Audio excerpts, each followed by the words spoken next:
আসসালামু আলাইকুম বন্ধুরা। আমি রাকিব রায়হান এখনও সুস্থ স্বাভাবিক অবস্থায় আছি। আর আপনাদের জন্য আজকে এমন একটা গল্প নিয়ে হাজির হয়েছি যেটা দেখলে হয়তো নিজের মনের অজান্তেই এই গল্পের সাথে বাংলাদেশের বর্তমান পরিস্থিতির অনেক মিল খুঁজে পাবেন। আমরা কখনোই চাই না যে বাংলাদেশে কোনো গৃহযুদ্ধ শুরু হয়ে যাক, কিন্তু যদি কখনো দেশের ভেতরের মানুষের সাথে দেশের সরকারেরই যুদ্ধ শুরু হয়ে যায়, তাহলে সেটা কতটা ভয়াবহ হতে পারে তাই দেখানো হয়েছে আজকের এই গল্পে। তো চলুন বেশি কথা না বাড়িয়ে ইন্ট্রো চলতে থাকার আপনারা চাইলে ততক্ষণ একটা সাবস্ক্রাইব করে দিতে পারেন। গল্পের শুরুতে আমরা যুদ্ধ বিধ্বস্ত আমেরিকার প্রেসিডেন্টকে জাতির উদ্দেশ্যে ভাষণ দিতে দেখতে পাই, যে সবাইকে বলছিল যে আমেরিকা এখন ইতিহাসের সব থেকে খারাপ সময় পার করছে, কিন্তু আমরা আমাদের যুদ্ধ জয়ের একদম দ্বার প্রান্তে চলে এসেছি।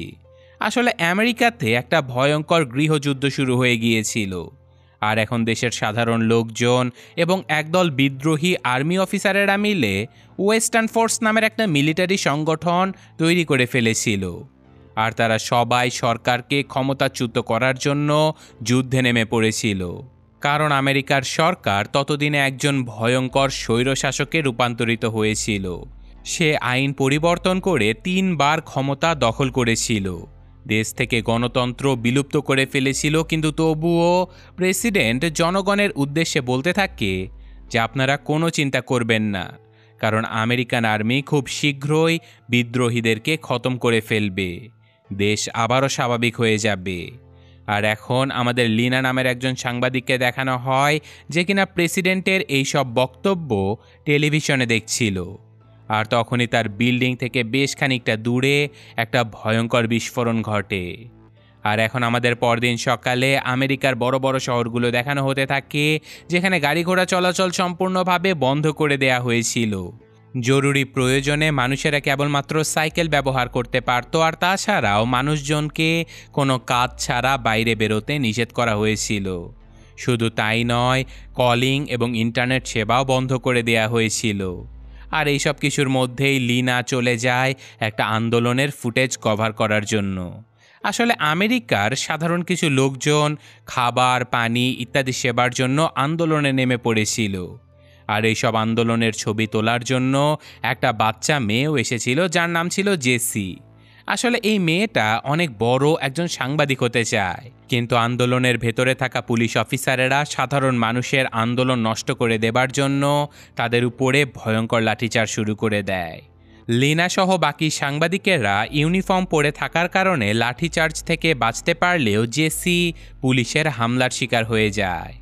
এটা দেখে লিনা কোনো রকমে জেসিকে সরিয়ে এনে তাকেও একটা ইউনিফর্ম দিয়ে দেয়। আর তখনই একটা মেয়ে আমেরিকার পতাকা হাতে দৌড়ে এসে এই আন্দোলনের ভেতরে একটা আত্মঘাতী বোমা হামলা করে দেয়।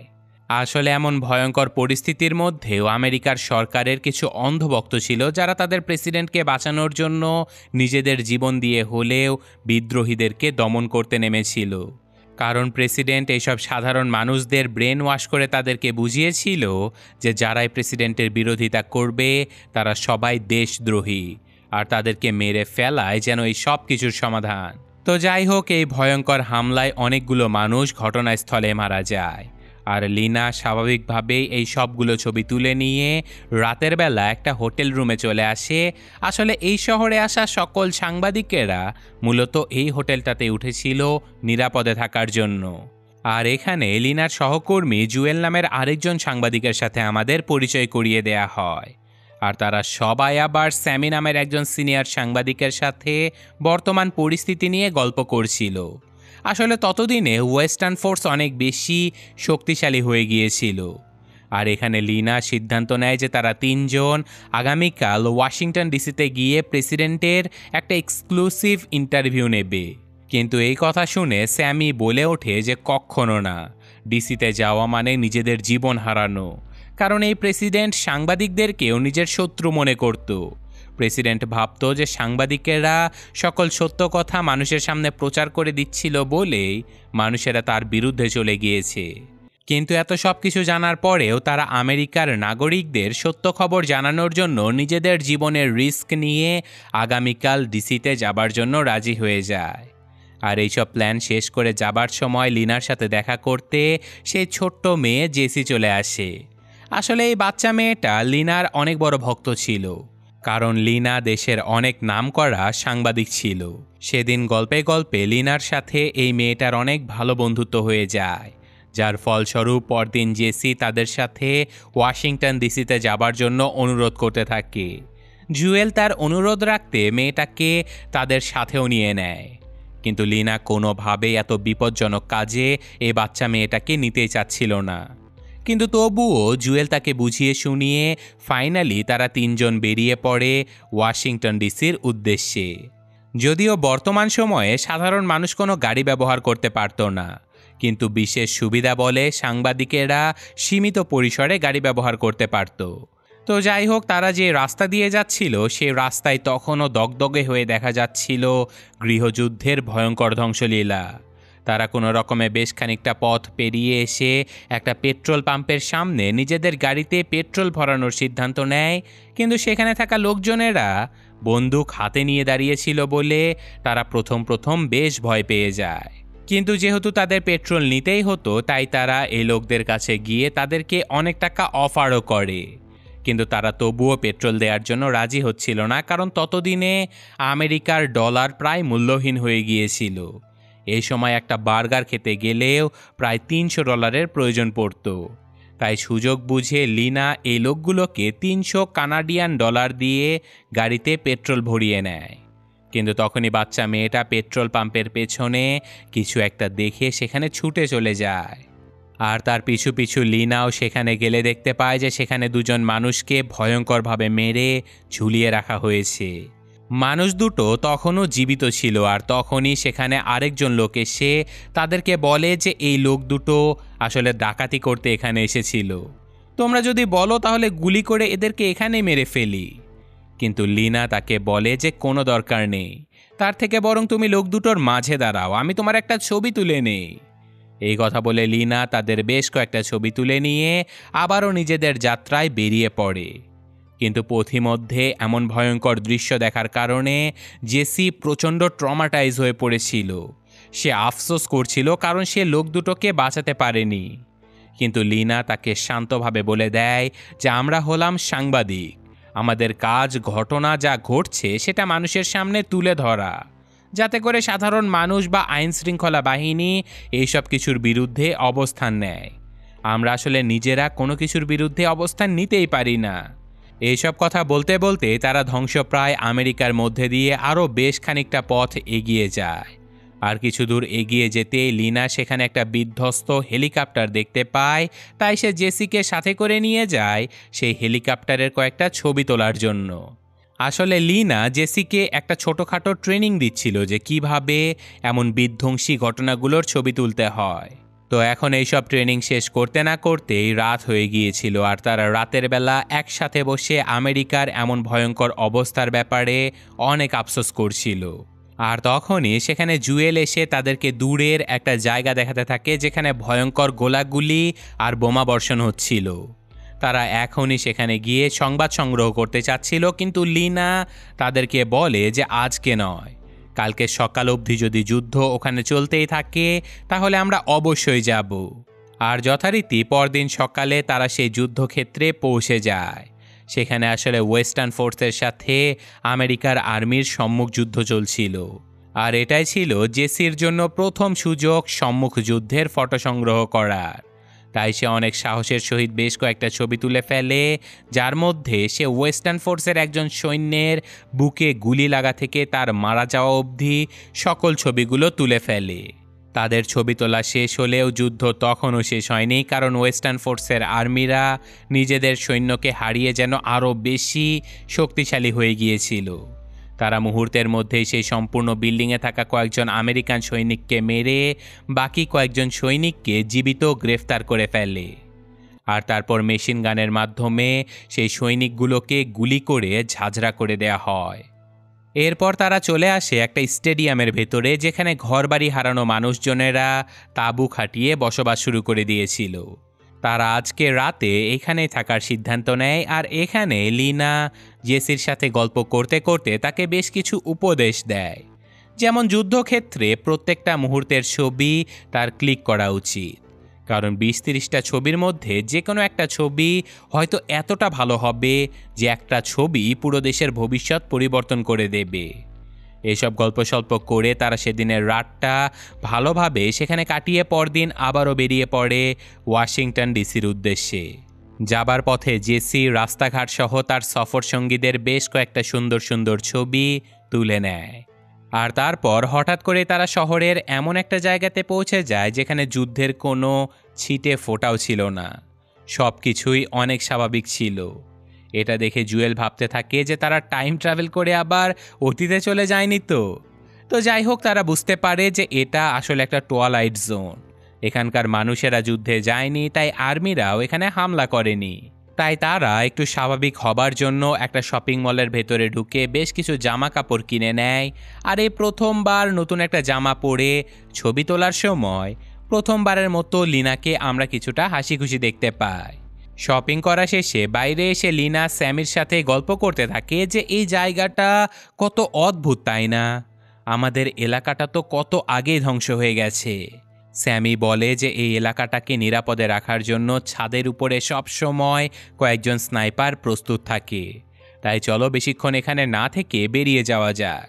তাই তারা যথারীতি আবারও এই এলাকা থেকে বেরিয়ে ওয়াশিংটন ডিসির উদ্দেশ্যে রওনা দেয়। আর এবার বেশ কিছু দূর যাবার পরে তারা অদ্ভুত একটা জায়গাতে পৌঁছে যায় যেখানে রাস্তার মাঝে একজন আমেরিকান সৈনিককে তারা মরে পড়ে থাকতে দেখেছিল। তারা বুঝতে পারে যে আশপাশ থেকে নিশ্চয়ই গোলাগুলি হয়েছে, তাই তারা ক্যামেরার মাধ্যমে জুম করে চারপাশটা ভালোভাবে দেখে নেয়। কিন্তু তারা চারপাশে কাউকেই দেখতে না পেয়ে যখনই সামনে এগোতে যাচ্ছিল তখনই হঠাৎ তাদের গাড়িতে একটা গুলি এসে লাগে।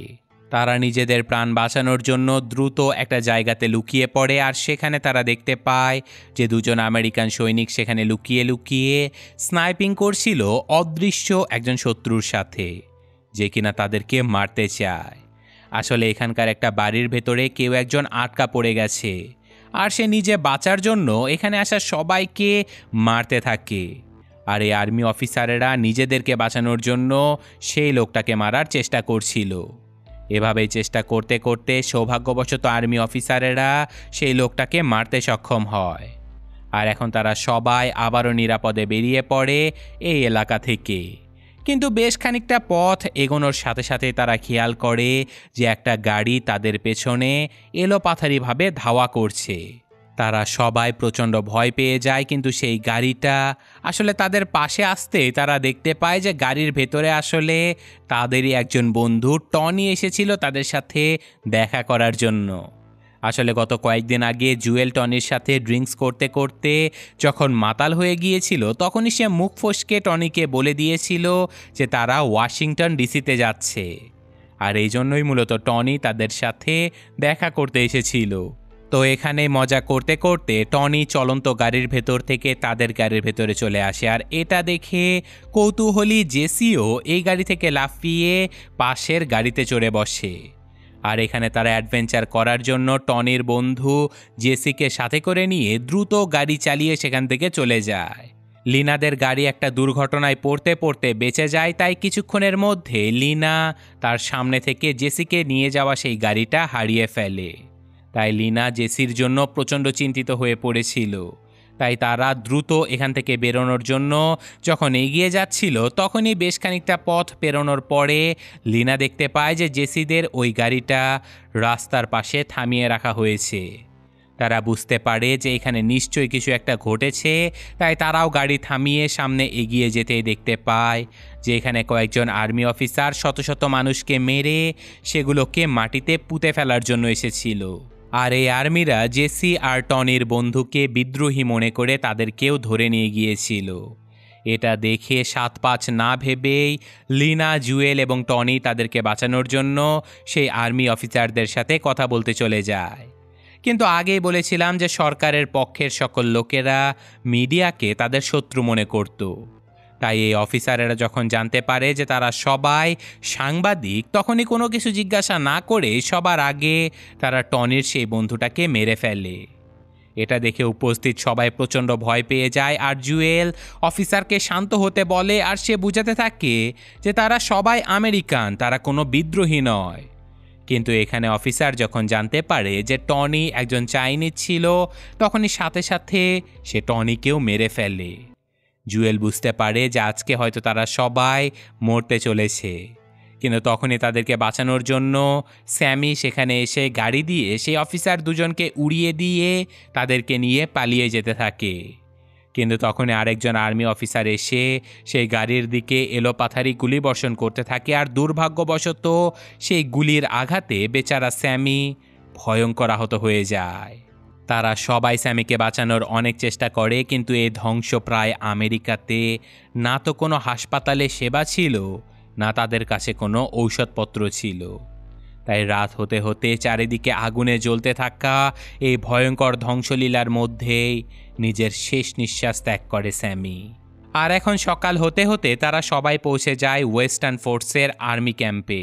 যেই ক্যাম্পটা দেখে আমরা বুঝতে পারি যে সরকার বিরোধী বিদ্রোহী আর্মি অফিসার এবং বাকি সৈনিকদের কাছে বিশাল পরিমাণে গোলাবারুদের ভাণ্ডার ছিল। আসলে অর্ধেকের বেশি আর্মি অফিসারেরা এই স্বৈরাচারী প্রেসিডেন্টের বিরুদ্ধে বিদ্রোহ ঘোষণা করে এইসব অস্ত্র একত্রিত করে ফেলেছিল। এখানে জুয়েল, লিনা সহ তারা সবাই প্রচণ্ড কষ্টে কান্না করতে থাকে, কারণ স্যামি ছিল তাদের একমাত্র গুরু। তারা সাংবাদিকতা মূলত স্যামির কাছ থেকে শিখেছিল। তো যাই হোক, এই সব কিছু শেষ হলে তারা ওয়েস্টার্ন ফোর্সের কয়েকজন সাংবাদিকদের কাছ থেকে জানতে পারে যে আমেরিকান প্রেসিডেন্টপন্থী সৈনিকেরা আজকে আত্মসমর্পণ করে দিয়েছে। আর আজকে ওয়েস্টার্ন ফোর্সের আর্মিরা ওয়াশিংটন ডিসিতে হামলা করতে যাবে, সম্পূর্ণ রাজধানী সহ প্রেসিডেন্টের উপরে কবজা করে নিতে। এত বড় এই খবরটা শুনে তাদের মাথায় রীতিমতো আকাশ ভেঙে পড়ে, কারণ এখন তারা আর প্রেসিডেন্টের কোনো ইন্টারভিউ নিতে পারবে না। অর্থাৎ যেই উদ্দেশ্যে তারা রওনা দিয়েছিল সেই উদ্দেশ্য সম্পূর্ণভাবে বৃথা হয়ে গেছে। তাদের গুরু স্যামের মৃত্যুও বৃথা হয়ে গেছে। কিন্তু তবুও তারা যেহেতু সাংবাদিক ছিল, তাই তাদের কাজ তাদেরকে করতেই হতো। এখন সন্ধে লাগার আগ মুহূর্তে ওয়েস্টার্ন ফোর্সের সকল বাহিনীরা বেরিয়ে পড়ে ওয়াশিংটন ডিসি দখল নেবার জন্য। আর এই বাহিনীদের সাথে সাংবাদিকেরাও বেরিয়ে পড়ে খবর সংগ্রহ করার জন্য। আর ফাইনালি ওয়াশিংটন ডিসিতে পৌঁছাতে পৌঁছাতে রাত হয়ে যায়। আর রাতের বেলা পুরো শহর জুড়ে শুরু হয়ে যায় এক ভয়ঙ্কর ধ্বংসলীলা।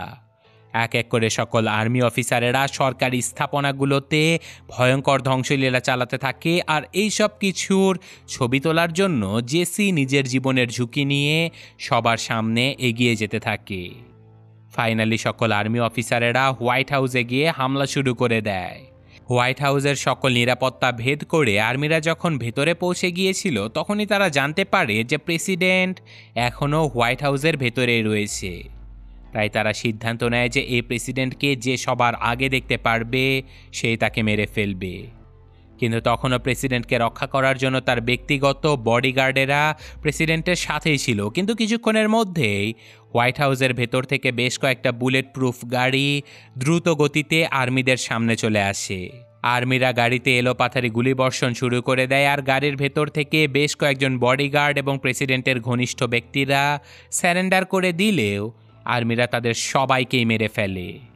আর ফাইনালি তারা সবাই হোয়াইট হাউসের ভেতরে এন্টার করে ফেলে। আর এই হোয়াইট হাউসের ভেতরে ঢোকার সাথে সাথে একজন সিক্রেট সার্ভিসের এজেন্ট নিজেই স্যারেন্ডার করে আর্মিদেরকে বলতে থাকে যে প্রেসিডেন্ট তোমাদের কাছে স্যারেন্ডার করতে চায়, কিন্তু আমাদের একটা শর্ত আছে, সেটা হচ্ছে প্রেসিডেন্টকে নিরাপদে সরিয়ে দিতে হবে। স্বাভাবিকভাবে আর্মি অফিসারেরা তার কোনো কথা না শুনে তাকে গুলি করে ভেতরের দিকে যেতে থাকে। আর ভেতরে থাকা আরও বেশ কয়েকজন বডিগার্ডদের সাথে তাদের ভয়ানক বন্দুকযুদ্ধ শুরু হয়ে যায়। আর এই বন্দুকযুদ্ধের ছবি তোলার জন্য জেসি পাগলের মতো সবার আগে আগে যেতে থাকে। আর সে বেশ কয়েকটা ভয়ঙ্কর সুন্দর ছবি তুলে ফেললেও হঠাৎ করে জেসি একজন বডিগার্ডের সামনে চলে যায়। আর জেসির গায়ে গুলি লাগার ঠিক আগ মুহূর্তে তাকে বাঁচানোর জন্য সেখানে লিনা চলে আসে। আর বেচারি লিনা গুলি খেয়ে সেখানে মৃত্যুবরণ করে। আর জেসি অসহায়ের মতো লিনার মারা যাবার মুহূর্তটা ফ্রেমবন্দি করে ফেলে। আর ফাইনালি তারা সবাই প্রেসিডেন্টকে ধরে ফেলতে সক্ষম হয়। আর আর্মি অফিসারেরা যখন প্রেসিডেন্টকে মারতেই যাচ্ছিল, তখনই জুয়েল তাদেরকে থামিয়ে দিয়ে বলে যে আমাকে শুধুমাত্র প্রেসিডেন্টের শেষ কথাটা রেকর্ড করতে দাও। আর এখানে প্রেসিডেন্টের শেষ কথা ছিল যে প্লিজ আমাকে মেরো না। কিন্তু স্বাভাবিকভাবেই কেউ তার কোনো কথা শোনে না, আর গুলি করে সেই স্বৈরাচারী প্রেসিডেন্টকে নির্মমভাবে মেরে ফেলে আর্মি অফিসারেরা। আর এই ঘটনার সাথে সাথে আজকের এই গল্পটা শেষ হয়ে যায়। তো আগেই বলে রাখি যে এটা শুধুমাত্র একটা ফিকশনাল গল্প। কেউ আবার এই গল্পের সাথে বাংলাদেশকে মিলাইতে আসেন না। দেশে আসলে যা হবার তা আল্লাহই ভালো জানে। বাকিটা আমরা শহীদ ভাইদের জন্য দোয়া করব, আর যারা তাদেরকে শহীদ করেছে তাদের জন্য বদদোয়া করব। তো আজকের মতো আমি বিদায় নিচ্ছি। আল্লাহ হাফেজ।